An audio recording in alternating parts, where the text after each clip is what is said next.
आप देख रहे हैं न्यूज़ इंडिया 24/7। इस वक्त हमारे साथ एक बहुत ही खास मेहमान हैं, हरियाणा के कृषि एवं पशुपालन मंत्री श्री जेपी दलाल जी। दलाल जी, आपका बहुत बहुत स्वागत है, आपने हमें समय दिया। अच्छा मंत्री जी, हम इस वक्त नगर निकाय चुनावों के ठीक कुछ पहले ये इंटरव्यू कर रहे हैं और सबसे पहला सवाल मैं इसी बारे में जानना चाहूँगा। मेरा जो सवाल होगा कि बीजेपी इस वक्त अपने आप को, चूँकि आपके पास एक काफ़ी लंबा समय सत्ता का हो चुका है, 2.5 साल से ज़्यादा आपका समय तकरीबन हो चुका है, आप अपने आप को इस वक्त कितना मजबूत पाते हैं? देखिए राजीव जी, 2014 में जब से मोदी जी आए हैं, एक व्यवस्था परिवर्तन का दौर शुरू हुआ है।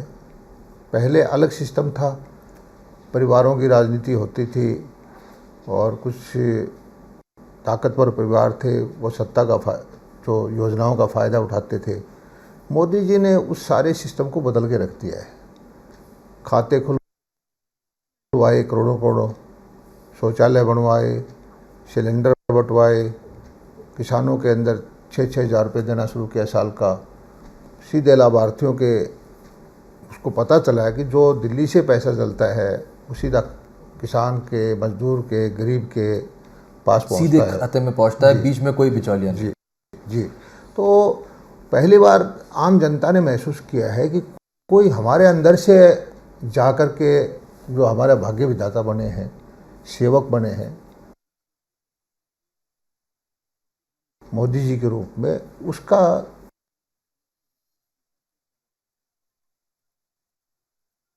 जन जन के अंदर बहुत ज़्यादा प्रभाव है। हरियाणा के अंदर भी प्रभाव है और इसी का परिणाम है कि चाहे वो पार्लियामेंट के चुनाव हो, चाहे विधानसभा के चुनाव हो, लोकल बॉडी के चुनाव हो, किसी तरह के भी चुनाव हो, जब वोट डालता है कोई भी आदमी, तो ये अंतर्राष्ट्रीय स्तर से लेकर के कि आज भारत किस स्थिति में खड़ा है, आज दुनिया की ताकतें जो है पहले ये देखते हैं कि भारत का रवैया क्या है, मोदी जी का मूड क्या है, और उन सारी चीज़ों को देख के फिर लोकल मुद्दे पर आता है। ठीक है कि स्थानीय चुनाव के अंदर स्थानीय मुद्दे होते हैं, सड़क का, बिजली का, स्ट्रीट लाइट का, सीवरेज का, वाटर सप्लाई का, लेकिन आज का मतदाता जो है, खासकर युवा मतदाता जो यूट्यूब से, फेसबुक से, सोशल मीडिया से जुड़ा हुआ है, वो सब देखता है कि कितनी सामर्थ्य मोदी जी ने दिखाई है कि युद्ध के अंदर भी यूक्रेन और रशिया ने युद्ध को बंद कर दिया एक तरह से, और तिरंगा झंडे के साथ जो हमारे लोग नहीं, हमारे बच्चे नहीं, पाकिस्तान के बच्चे भी निकल के आए हैं जी। ये सामर्थ्य जो है, इससे लोगों के अंदर बड़ी गर्व की अनुभूति होती है और देश का मतदाता बड़ा इस चीज़ को महसूस करता है। तो लोकल बॉडी इलेक्शंस में भी मोदी जी का फेस ही है।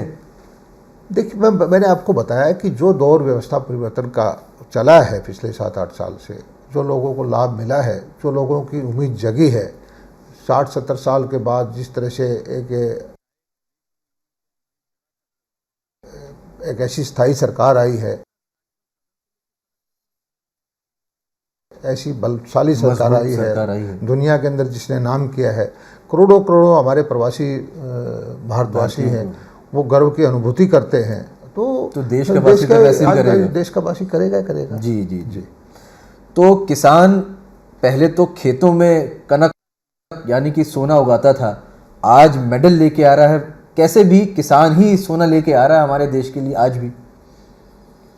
देखिए, हरियाणा एक तरह से जय जवान, जय किसान और जय पहलवान इसकी भूमि है जी। हमारे यहाँ बलशाली लोग हैं, दूध दही का खाना है, और सौभाग्य से जो लोग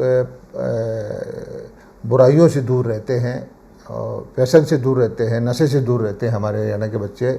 और खेलों के अंदर आप देखेंगे जगह जगह नर्सरी बनी हुई है, स्टेडियम भरे पड़े रहते हैं, कुछ बच्चे दौड़ रहे हैं, कोई सेना में जाने की अपनी ट्रेनिंग कर रहा है, कोई खेल में हिस्सा ले रहा है, कोई कुछ कर रहा है। और हम बड़े सौभाग्यशाली हैं कि मैं हरियाणा से बिलोंग करता हूं और किसान परिवार से हूं, और हरियाणा का लगभग हर एक किसान का एक बच्चा सेना के अंदर है।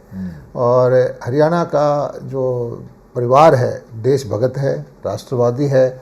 और जो मोदी जी की नीतियां हैं, जिस तरह से उन्होंने चीन को जवाब दिया, जिस तरह से उन्होंने पाकिस्तान के घर में घुस के जवाब दिया, इस चीज़ से हमें बड़ी गौरव की अनुभूति होती है। और हरियाणा के लोग काफ़ी कनेक्ट करते हैं मोदी जी के साथ। बिल्कुल करते हैं। और हरियाणा कृषि प्रधान प्रदेश है। और हरियाणा के आप देखते होंगे कि किसानों ने जिस तरह से काम कर रहे हैं, पहले हम पंजाब से जब अलग हुए थे तो पंजाब के लोग कहते थे कि हमारे यहाँ तो सैलरी भी नहीं दे पाएंगे, हमारा बिल्कुल पिछड़ा हुआ इलाका था। लेकिन धीरे धीरे करके हमने सड़कों का जाल बिछाया, नहरें बिछाई, बिजली की व्यवस्था ठीक की और इंडस्ट्रियलाइज किया गुड़गांव में, फरीदाबाद में। अब जो है हम पंजाब से आगे हैं जी, पर कैपिटा इनकम में, जीडीपी में बहुत आगे हैं। और एरिया को देखते हुए हमारा जो फसलों का उत्पादन है वो भी अच्छा है। दूध के उत्पादन में हमें देश में सेकंड है। और आपको मैं बताना चाहता हूँ कि आपको जानकारी नहीं होगी कि हरियाणा 2,500 करोड़ रुपए की मछली पैदा करता है। अच्छा जी। हाँ, मत्स्य पालन में भी इतना लैंड लॉक्ड है। हमारे यहाँ कोई बड़ी दरिया नहीं है, कोई यहाँ पानी का समुद्र का किनारा हमारे यहाँ नहीं लगता। लेकिन मैं आपको बता रहा हूँ कि 2,500 करोड़ रुपए की मत्स्य उत्पादन करता है। अच्छा, आपने मत्स्य उत्पादन की बात की तो कहने का साफ साफ मतलब है कि पानी का मुद्दा हरियाणा के लिए हमेशा से बहुत बड़ा मुद्दा रहा है। और हम लगातार सुनते आए हैं कि पानी को लेके जब SYL कैनाल, हम काफ़ी पीछे जाते हैं, इंदिरा गांधी ने अनाउंसमेंट किया पटियाला से और कहा कि कैनाल बनेगी, हरियाणा की पानी की दिक्कतें दूर होगी। आज तक कैनाल का मुद्दा चला आ रहा है, SYL का मुद्दा। पंजाब और हरियाणा आपस में पानी को लेके कहीं ना कहीं कुछ ना कुछ टकराव होता रहता है। या तो कभी कैमरे के सामने होता है, कभी कहीं और देखने को मिलता है। ये मुद्दा सॉल्व नहीं हो रहा है, इस पे आप क्या कहना चाहेंगे? ये दुर्भाग्य की बात है। अकेले हरियाणा का ही नहीं, देश में जितने भी इंटर स्टेट रिवर डिस्प्यूट हैं, सालों साल से लटके रहे। या कोई डैम बनाते हैं तो वो लटक जाते हैं। आपने देखा होगा कि सरदार सरोवर डैम 40 साल में जाके बना। टिहरी डैम में कितने वो बहुगुणा जी बैठ के कि नहीं बनने देंगे। इसी तरह से साउथ में हमारी दरिया के ऊपर कर्नाटका और उनके आपस के अंदर झगड़ा होता रहता है। हरियाणा पंजाब का, जबकि कभी कभी तो पानी पाकिस्तान में सरप्लस चला जाता है। अब हमारे यहाँ हरियाणा में अपना पानी का कोई आंतरिक सोर्स नहीं है, ना हमारे यहाँ कोई पहाड़ है, ना हमारे यहाँ कोई ऐसी नेचुरल रिवर है। एक जमुना रिवर आती है तो उससे थोड़ा बहुत पानी हमें मिलता है। उसमें से भी हमें अधिकांश पानी यूपी को भी देना पड़ता है। दिल्ली के अंदर बाकायदा कोर्ट के ऑर्डर आ जाते हैं कि पीने के पानी की व्यवस्था करें। हम अपना हक का पानी भी दिल्ली को दे देते हैं। लेकिन दुर्भाग्य ये है कि जो पानी हमें मिलना चाहिए था सतलुज लिंक का, पिछले 30-40 साल से उस पानी पे हम संघर्ष कर रहे हैं। और वो नहर ज़मीन एक्वायर हो गई थी, नहर बन भी गई थी, 90% काम भी हो गया था, अलग अलग ट्रिब्यूनल से सेटलमेंट भी हो गई थी। लेकिन बीच में एक फेज ऐसा आया आतंकवाद का, पंजाब में सारा डिस्टर्ब हो गया और उस नहर को भी साफ़ कर दिया गया, ज़मीन के पैसे वापस कर दिए गए, ज़मीन को कर दिया। उनकी अपनी राजनीति के जो भी सत्ता में पार्टियां रही पंजाब में, लेकिन उन्होंने देश का हित नहीं देखा। वरना देश का हित तो किसानों के हित में है, और किसान तो उसके लिए तो अगली फसल का पानी, यहाँ हम 40 साल 30 साल की बात कर रहे हैं, अगले महीने पानी कहाँ से आएगा, किसान की सबसे बड़ी समस्या ये होती है। क्या ये राजनेता इस बात को नहीं समझना चाह रहे? और आप कृषि मंत्री हैं, आपके ऊपर कितना दबाव रहता होगा कि उनके पानी की दिक्कतें दूर करें। आप अपने और तरीक़ों से कोशिश करते होंगे, लेकिन अगर कुदरती ही पानी नहीं है स्टेट में तो वो तो बाहर से ही लाना पड़ेगा। हमारे यहाँ तो पानी का सिंचाई के लिए नहीं, पीने के पानी की भी समस्या है। हमारा बहुत सारी क्षेत्र ऐसा है जिसके अंदर नीचे का पानी सबसॉइल वाटर, सलाइन वाटर है, खारा पानी है, पीने के लायक नहीं है। और हम नहरों के पानी को ले जा कर उसको फिल्टर करके साफ़ करके पीने का पानी देते हैं। दक्षिण हरियाणा तो सूखा है, वहाँ पीने के पानी की समस्या भी होती है। और SYL का पानी अगर आए तो हमारे यहाँ कुछ हरियाली आए। हमारा 1/3 इलाका दक्षिण हरियाणा का है, उसमें बहुत कम मात्रा में पानी उपलब्ध होता है। और इस पानी के डिस्प्यूट को, जो कि चुनाव से पहले से ही चलते आ रहे हैं, बार बार चुनाव के वायदे करते आए लोग, लेकिन सुप्रीम कोर्ट ने, माननीय उच्चतम न्यायालय ने हरियाणा के हक में फैसला दे रखा है। अब फैसला हो चुका है, उसको लागू करने के लिए केस डला हुआ है कि इसको इम्प्लीमेंट करवाए, वरना कंटेम्प्ट ऑफ कोर्ट होगा। लेकिन दुर्भाग्य से कभी पंजाब असेंबली कोई प्रस्ताव पास कर देती है, कभी कोई प्रस्ताव पास कर देती है, और हमारा पानी ना देने के लिए अलग अलग बहाने ढूंढे जाते हैं। और एक तो भगवंत मान तो कहते हैं कि मैं किसान हूँ, मैं किसान परिवार से आता हूँ, तो किसानों की आवाज़ उनको, पड़ोसी भाई किसान की आवाज़ उन्हें सुनाई नहीं दे रही। इस पानी को इशू को ऐसा बनाते हैं कि किसानों को भी, वहाँ का पंजाब के किसानों को भड़काते रहते हैं, और वहाँ की अपनी उनकी लोकल राजनीति है। लेकिन मैं समझता हूँ कि अब पंजाब में आम आदमी पार्टी की सरकार आई तो हरियाणा के किसानों को एक उम्मीद हो गई थी कि भाई केजरीवाल जी हरियाणा के रहने वाले हैं, भिवानी जिले के, जिस जिले से मैं आता हूँ वहीं के रहने वाले हैं, और धरती पुत्र हैं, उनको सारी परिस्थिति का पता है, वो न्याय करेंगे जी। और हरियाणा में आएंगे, आते ही सबसे पहले कहेंगे कि मैं एसवाइल की खुदाई का काम शुरू कर रहा हूँ, और जो आपका हक है, जो आपका हिस्सा है, जो आप सुप्रीम कोर्ट में आप जीत चुके हो, वो आपको दूंगा। लेकिन दुर्भाग्य से उन्होंने कुरुक्षेत्र में पिछले दिनों आए, पानी के बारे में एक शब्द नहीं बोला। उनकी पार्टी के नेता कहते हैं कि हम कोई पानी देंगे ही नहीं। एक नेता यहाँ हरियाणा में कहते हैं कि हरियाणा में हमारी सरकार बनाओ, फिर हम पानी देंगे। ये किस तरह की राजनीति है? मैं समझता हूँ कि इतने बड़े नेताओं को, जो एक इतनी इम्पोर्टेंट मुद्दा हरियाणा के लिए, तुरंत इस नहर का निर्माण शुरू कर देना चाहिए, और दक्षिण हरियाणा को जो प्यासी धरती है, पीने का पानी भी नहीं है, दिल्ली में पानी का संकट है, उसको दूर करने की कोशिश करनी चाहिए। बड़ी दिलचस्प बात है कि आप एक विरोधी पार्टी के नेता के बारे में इतने अच्छे शब्द बोल रहे हैं और बता भी रहे हैं कि आपके ही क्षेत्र से आते हैं। तो नहीं, वो अगर हमें पानी दे दें, हमारी नहर का काम करें। मैं दूसरी पार्टी में हूँ, कृषि मंत्री हूँ, बीजेपी पार्टी से हूँ, लेकिन मैं उसका स्वागत करूँगा। बहुत बड़ी बात है ना। हाँ, उनको, क्योंकि ये बहुत अच्छी राजनीति की शुरुआत भी होगी, क्योंकि बदले की राजनीति से देश का या प्रदेश का विकास तो नहीं हो सकता। प्राकृतिक संसाधन हैं, जैसे जल है, या धरती है, या पहाड़ हैं, ये सभी के हैं, सभी प्रदेशों के हैं। इनसे जो चीज़ें, जल का अगर बंटवारा सही नहीं होगा, एक तरफ से तो हमारा पानी, जल जो पाकिस्तान में ज़्यादा चला जाता है, एक तरफ हमारी प्यासी धरती है हरियाणा की, राजस्थान के देशवासी हैं। लेकिन ये अच्छी राजनीति करने वाले लोग जो हैं, भावनाओं को भड़का करके किसी प्रदेश के किसानों की, और इस काम को नहीं होने दे रहे।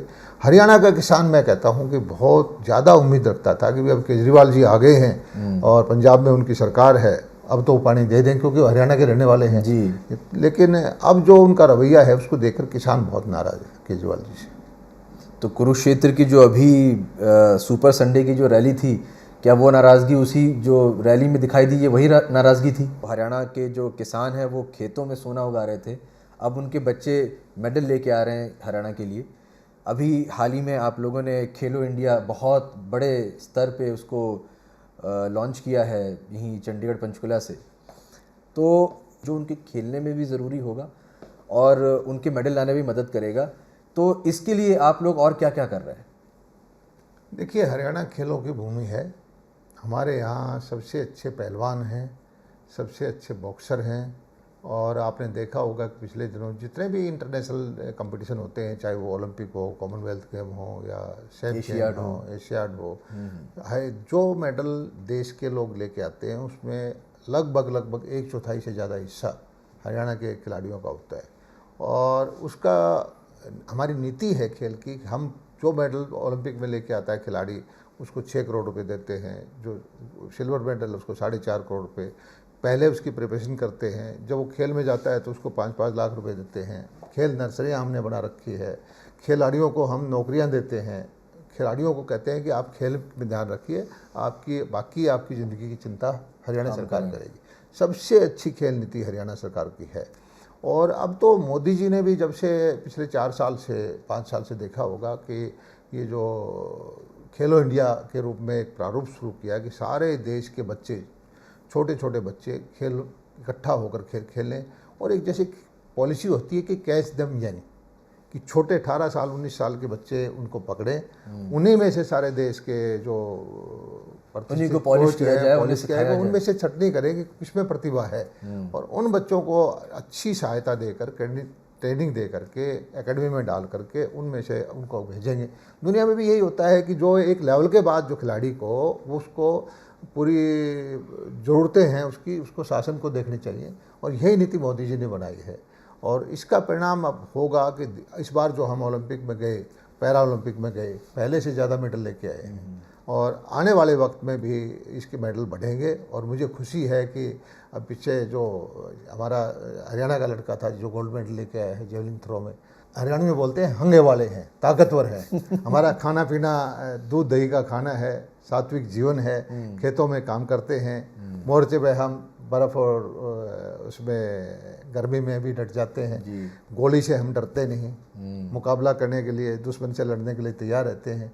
और अब जो खेल में लग गए तो हरियाणा वासी जो है हमारे बेटे और बेटियां अच्छा नाम कर रहे हैं। जी अच्छा, जल पे हम एक बार, चूँकि आपने मोदी जी का नाम लिया, मोदी जी ने अटल भूजल योजना पूरे देश में चला रहे हैं, और उसका एक बहुत बड़ा मॉडल हरियाणा में भी उन्होंने इम्प्लीमेंट किया है, जिसमें कि धरती के अंदर कहाँ कहाँ जल कितना बचा है उसको नोटिफाई करना और हर घर तक नल पहुँचे, पानी पहुँचे, इस पर काफ़ी काम कर रहा है।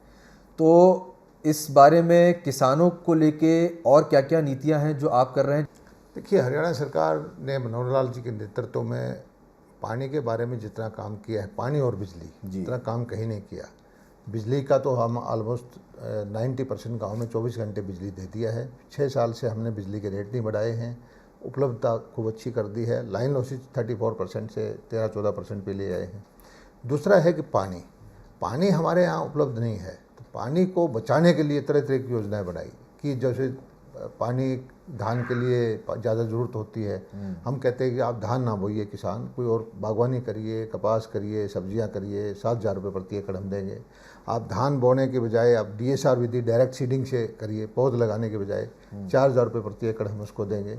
आप अटल भूजल योजना में हमने 1,000 से ज़्यादा के बोर ट्यूबवेल करवाए कि वाटर चार्जिंग होकर के वहाँ पानी चला जाए। बारिश के मौसम में हमने अलग विभाग बनाया है, pond authority of Haryana, pond authority है, उसको हज़ारों करोड़ रुपए हमने दिए हैं कि गांव के अंदर, हर गांव के अंदर वाटर बॉडीज होती थी जिसको तालाब बोलते हैं लोग, तो उनकी खुदाई करके मेंटेन करके साफ़ सुथरा करके वो जो है पानी उसमें भरा रहे और उससे सिंचाई भी करें, हर साल उसमें डालते रहें, नीचे अगर सीपेज के द्वारा जो है भूजल जाए। फिर ये है कि माइक्रो इरीगेशन के लिए हमने 85% सब्सिडी दी है कि आप फ्लड इरीगेशन के बजाय सिंचाई के लिए माइक्रो इरीगेशन करें, ड्रिप से, फवारा से, मिनी स्प्रिंकलर से, जो इजरायली विधि है उसका 85% पैसा सरकार अपने पास से देती है। बहुत सारे किसानों ने अपनाया है। आप लोग पॉलिसीज़ बना रहे हैं, बड़ा साइंटिफिक बेस्ड चीज़ें हो रही हैं, ये आपके इस इंटरव्यू में हम आपसे बात कर रहे हैं तो वो भी महसूस हो रहा है। देखिए, मोदी जी को मैं समझता हूँ जितनी गहराई से किसी विषय में जाते हैं और जो लाइन देते हैं, सारा देश, किसान हो, जवान हो, चाहे IT का आदमी बड़ी ध्यान से सुनता है। और पिछले दिनों मोदी जी ने क्या किया है कि ये ध्यान दिया कि प्राकृतिक कृषि की तरफ ध्यान दें, अलग विभाग बनाया है। हमने भी हरियाणा में प्राकृतिक कृषि का अलग विभाग बनाया है। अब दुर्भाग्य से हमारा बहुत सारे प्रोडक्ट विदेशों में जाते हैं, ज़्यादा पेस्टिसाइड की वजह से वो रिजेक्ट हो जाते हैं। हमारा किसान दवाइयाँ डाल डाल के उसमें जो पेस्टिसाइड के कंटेंट है सब्जियों में, अनाज में, चावल में, वो ज़्यादा हो जाते हैं। तो अब ये ज़रूरत एक वक्त था कि हमें क्वांटिटी चाहिए थी, ज़्यादा उत्पादन करना है। या ये कि पिछली सरकारों ने सोचा ही नहीं कि किसानों को ये समझदारी दी जाए? ये तो नहीं कहूँगा मैं, क्योंकि एक वक्त ज़रूरत थी कि देश का खाद्यान्न भंडार इंपोर्ट करना पड़ता था, कमी होती थी, तो उस वक्त जो उन्होंने किया उसको मैं क्रिटिसाइज़ नहीं करना चाहता। लेकिन आज ज़रूरत क्वांटिटी की कम, क्वालिटी की ज़्यादा है। आज गांव में मैं देखता रहता हूं कि जो पेस्टिसाइड वाला भोजन है, केमिकल युक्त भोजन है, लोग खाना खाते हैं, हमारी उससे फिर वापस बीमारियां हो जाती हैं, हॉस्पिटल में पैसा दे देते हैं। हमने अपने यहाँ विभाग बनाया है, किसानों को ट्रेनिंग दे रहे हैं और हम कह रहे हैं कि भाई आप कम से कम 1 एकड़, आधा एकड़, 1 बीघा, जो आपको ठीक समझे, कम से कम अपने उपयोग के लिए केमिकल फ्री, फर्टिलाइज़र फ्री, गाय के गोबर से जो खेती करें, जिस तरह हमारे पुरातत्व जैविक खेती करें, जैविक नेचुरल कहेंगे हम इसको, तो और इसको भी हमने लागू कर दिया है। अच्छा, आखिरी सवाल, आपका पड़ोसी राज्य है, कई सारे मतभेद आप दोनों के चल रहे हैं, मगर अभी हाल में वहाँ के एक युवाओं के एक फेवरेट स्टार कह लें या नायक कह लें, सिद्धू मूसेवाला जी की हत्या कर दी गई और दिन दहाड़े हत्या कर दी गई। पंजाब पुलिस हमेशा देश की टॉप पुलिस में रही और कभी इस तरह से स्टेट में ये हालात पंजाब में ब्लू स्टार के बाद अगर हम बात करें तो नहीं देखने को मिले। ये हरियाणा का मामला नहीं है, लेकिन चूंकि आपका पड़ोसी राज्य है और जो फ़ैन हैं, जो उनका फ़ैन बेस है, वो पंजाब के बाद नंबर 2 सबसे ज़्यादा हरियाणा में ही है। इस पर आप क्या कहना चाहेंगे? देखिए, पहले से ही हम सभी लोग कहते आए कि पंजाब बॉर्डर स्टेट है। पंजाब के अंदर हमारी जो अंतर्राष्ट्रीय देश विरोधी ताकतें हैं उनका बड़ा इंटरेस्ट होता है और वो तरह तरह की कोशिश करते हैं कि पंजाब में हथियार दें, पंजाब के युवाओं को भड़काएं, पंजाब में ड्रग का प्रचलन हो, ड्रोन से आते हैं। और पंजाब के बारे में पुराने मुख्यमंत्री जो कांग्रेस के थे, कैप्टन अमरिंदर जी ने कहा है कि पंजाब में बड़ी विचित्र स्थिति है और पंजाब को हैंडल करने के लिए बड़ा ही मैच्योर लीडरशिप चाहिए। और जिस ढंग से केजरीवाल जी पंजाब को रिमोट से चलाना चाहते हैं दिल्ली बैठ करके, वो इनको बैकफायर करेगा। पंजाब को पंजाब के लोग ही चलाएं तो ज़्यादा बेहतर होगा और पंजाब को समझे, पहले यहाँ की समस्याओं को समझें, यहाँ की भावनाओं को समझें और पंजाब को धीरे धीरे धीरे करके, बहुत सारी समस्याएं हैं युवा का, खासकर जो एक तरह से रास्ता है उसको डाइवर्ट करना, थोड़ा सा भटकाव हो चुका है, उसको सही रास्ते पे लाना ज़रूरी है। तो और अंतर्राष्ट्रीय ताकतों का भी बड़ा इसमें हाथ है कि वो चाहते हैं कि पुराना जो कनाडा में बैठ के एक गैंगस्टर जो है एक लड़के को, एक लीडर को बहुत सारी समस्या मर्डर करवा देता है, ये बहुत बड़ी बात है। जेल से बैठ के यहाँ एक्शन हो रहा है। और जिस तरह से ये मैच्योरिटी दिखाई है पंजाब के चीफ मिनिस्टर मान साहब ने कि एक दिन कह दिया कि मैं सबकी सिक्योरिटी विड्रॉ करता हूँ। देखिए, किसी को सिक्योरिटी मिलती है तो थ्रेट परसेप्शन होती है, CID की, IB की रिपोर्ट आती है, उसका बाकायदा रिव्यू किया जाता है, 1 to 1 केस टू केस देखना चाहिए। लेकिन ये अपनी पता नहीं क्या दिखाना चाहते हैं कि हम एक रात कहते हैं सबकी सिक्योरिटी विड्रॉ, सबके कर्जे माफ़, सबको ये देंगे, लेकिन ऐसा होता नहीं है लोकतंत्र के अंदर। मैं तो ये कहता हूँ कि जब आप फ्री भी बांटते हैं तो आपको ये भी बताना चाहिए कि पैसा कहाँ से लाऊंगा। ये तो बड़ा आसान है राजनीतिक आदमी कि मैं भी कहूँगा कि सबको मैं सोने की ईंट बांट दूंगा, लेकिन आप ये तो बताइए कहाँ से लेके आएंगे। अभी जो पंजाब में उन्होंने बोल दिया था इलेक्शन के चुनाव के अंदर कि प्रत्येक महिला को 1000 रुपये देंगे।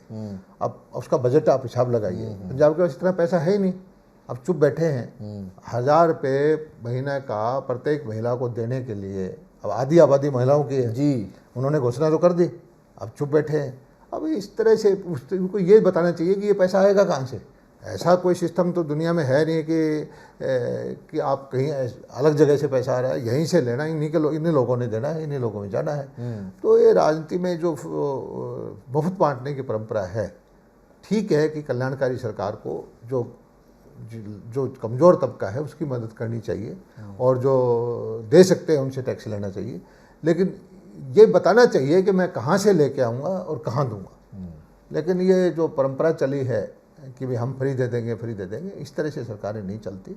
और मुझे लगता है कि पंजाब के अंदर जो है, जो रिमोट से सरकार चलाना चाहते हैं केजरीवाल जी, नहीं चलेगी। रिमोट से सरकार नहीं चलेगी, ये कहना है हरियाणा के कृषि मंत्री का।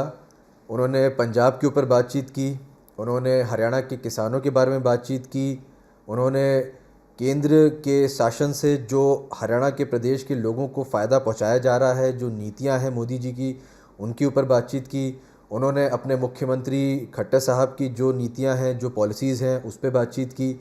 बड़ी बेबाकी से हमारे सभी ऐसे सवालों के भी जवाब दिए जो थोड़े उनको चुभ गए होंगे, लेकिन चूँकि ये सवाल के जवाब लेना आपके लिए ज़रूरी था, इसलिए हमने पूछा। फ़िलहाल के लिए इतना ही।